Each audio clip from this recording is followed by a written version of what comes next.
BS plus 1 business സ്റ്റഡീസിലെ ഏറ്റവും പ്രധാനപ്പെട്ട ചാപ്റ്ററിൽ ഒന്നാണ് ബിസിനസ് സർവീസ് എന്ന ചാപ്റ്റർ. ഈ ചാപ്റ്ററിൽ നമ്മൾ ഡിസ്കസ് ചെയ്യുന്ന ഡിഫറെന്റ് ടൈപ്സ് ഓഫ് ബിസിനസ് സർവീസിനെ കുറിച്ചാണ്. ഇൻഷുറൻസ്, ബാങ്കിങ്, കമ്മ്യൂണിക്കേഷൻ, ട്രാൻസ്പോർട്ടേഷൻ എന്നിങ്ങനെയുള്ള സർവീസുകളെ കുറിച്ചാണ് നമ്മൾ പഠിക്കുന്നത്.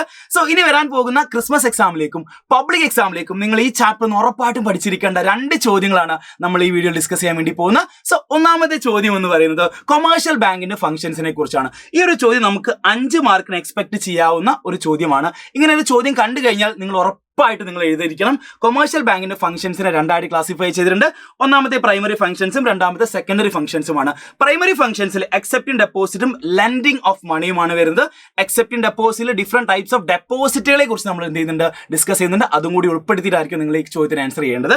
ഇനി സെക്കൻഡറി ഫംഗ്ഷനിലേക്ക് വന്നു കഴിഞ്ഞാൽ cheque facility, remittance of fund, allied service. Cheque ഫെസിലിറ്റീസിൽ 2 ടൈപ്പ് ഓഫ് ചെക്ക് ഉണ്ട്. അതും കൂടി നിങ്ങൾ എന്ത് ചെയ്യണം, എഴുതി വെക്കേണ്ടതുണ്ട്. ഇനി അടുത്ത ചോദ്യം എന്ന് പറയുന്നത് ഇൻഷുറൻസുമായി ബന്ധപ്പെടുത്തിക്കൊണ്ടാണ്. അപ്പൊ ഇൻഷുറൻസ് എന്താണ് എന്നുള്ള കാര്യം നിങ്ങൾ ആദ്യം എന്താക്കണം, എഴുതേണ്ടതുണ്ട്. എക്സ്പ്ലെയിൻ ദ കോൺസെപ്റ്റ് ഓഫ് ഇൻഷുറൻസും ചോദ്യത്തിൽ പറഞ്ഞിട്ടുണ്ട്.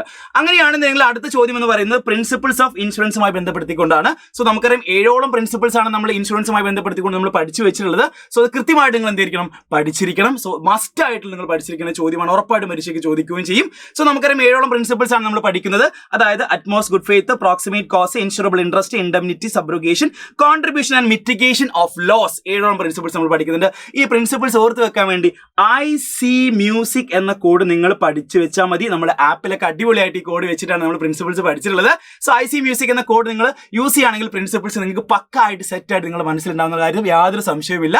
സോ ഇതേപോലെയുള്ള കോഡും കാര്യങ്ങളും ഒക്കെ യൂസ് ചെയ്തുകൊണ്ടാണ് നമ്മൾ യുവ ബാച്ചിൽ പഠിച്ചു പോകുന്നത്. അപ്പോൾ ഇനിയും സമയം വൈകിട്ടില്ല. ആപ്പിലേക്ക് ജോയിൻ ചെയ്യാത്ത വിദ്യാർത്ഥികളാണ് നിങ്ങളെന്നുണ്ടെങ്കിൽ എത്രയും പെട്ടെന്ന് ആപ്പിലേക്ക് അഡ്മിഷൻ എടുക്കുക. ഉഷാറായിട്ട് എല്ലാ ചാപ്റ്റേഴ്സും റിവൈസ് ചെയ്തുകൊണ്ടും ചോദ്യങ്ങൾ വെച്ചുകൊണ്ടും സിമ്പിൾ ആയിട്ടുള്ള നോട്ടുകൾ വെച്ചുകൊണ്ടും നമുക്ക് പഠിച്ചു പോകാം. So all the best guys.